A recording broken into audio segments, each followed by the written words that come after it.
Alright, what is up guys, and today I have a video of the Modern Warfare 3 perk slots, which I'm going to be covering, and hopefully you guys, I'm just putting over some Modern Warfare 2 gameplay, and I did a little bit of a color correction because for some reason it came out kind of grayish.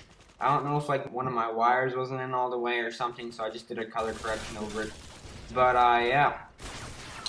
So with Modern Warfare 3 coming out fairly soon, I think there's going to be a lot of people, as soon as they get the game, they're going to be seeing what perks are good, what's working, what point streaks are going to work good, what guns work good with what attachments.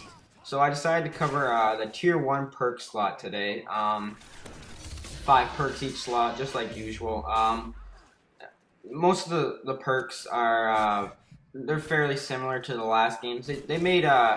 They made some changes, not like I shouldn't say didn't make huge changes. They made a whole new perk, I think, in 1 or 2 slots. But yeah. So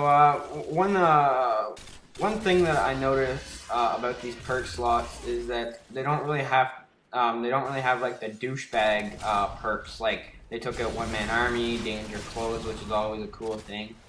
And I don't know, the perks seem a bit more balanced in this game, which I'm looking forward to. So let's get into the Tier 1 perk slot. The first one in the Tier 1 perk slot, which is usually the blue perks, is Extreme Condition, also known as Marathon. It is sprint longer distances, and the pro version is climb obstacles faster. I don't know, I could see myself using that sometimes. The next one is Sleight of Hand, which is faster reload, and the pro perk is not faster aim down sights. That is a whole different perk. And there's my phone. And the pro version of this is faster weapon swapping. So if you guys are familiar with Black Ops, Scout Pro is the pro version for Sleight of Hand in this game. I could see myself using that perk a lot. It seems useful, so that might be one of my go-to perks. I'm not sure yet.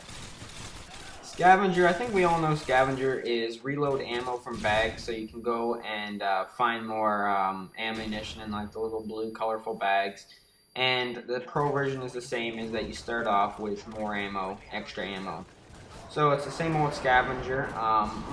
More likely you'd use that for if you're going for a high kill streak or a point streak, or you're trying to stay alive for a large amount of time. But I'm not sure if you can replenish grenade launchers, stun grenades, claymores, equipment. I'm not sure if you can do that. I have no idea, guys. The next perk is Blind Eye, and this one's going to be interesting. It's a mix between Ghost and Cold Blooded from past Call of Duty titles such as Modern Warfare 2 and Call of Duty Black Ops. It is undetectable from the air support, which is kind of like Ghost Pro / Cold Blooded. And it has faster launcher lock-on and extra damage to air support is the pro version of that. I don't think I'm going to be using that perk too much because when you play in a full party such as myself, the enemy team doesn't really get air support very often, and this does not count as UAVs, counter UAVs, and such like that. This is like chopper gunners, you know, like attack helicopters, it's like, you know, AC-130s, stuff like that. And the last perk in this perk slot is Recon, which is explosive damage marks target on the HUD, and the pro version is bullet damage marks target on the HUD. Just kind of like Battlefield, once you shoot the guy, it kind of has like that little info thing where it shows where the guy's kind of going to. Battlefield has it, so I guess they thought it was a good idea, and they bring in the Modern Warfare 3. So my thoughts on the perk slots for the Tier 1. I don't really see myself, to be honest, using the Recon, which is the explosive and bullet damage on the HUD. I don't think that'd be too useful for me. I guess it depends. I don't know. I don't really see myself using that too much. Blind Eye is, like I already gave you guys the definitions. I won't be using that too much because the enemy team doesn't really get air support very often. And the faster launcher lock-on, I don't really have a problem with the time it takes to connect to the air support. It's not really that long, so I don't really know why you need faster lock-on to air support. Scavenger. I could see myself using Scavenger, and this is one point I want to make about Scavenger. I believe it is in the second tier slot hardline, is one less kill for a kill streak, and the pro version of it is 2 assists count towards 1 kill.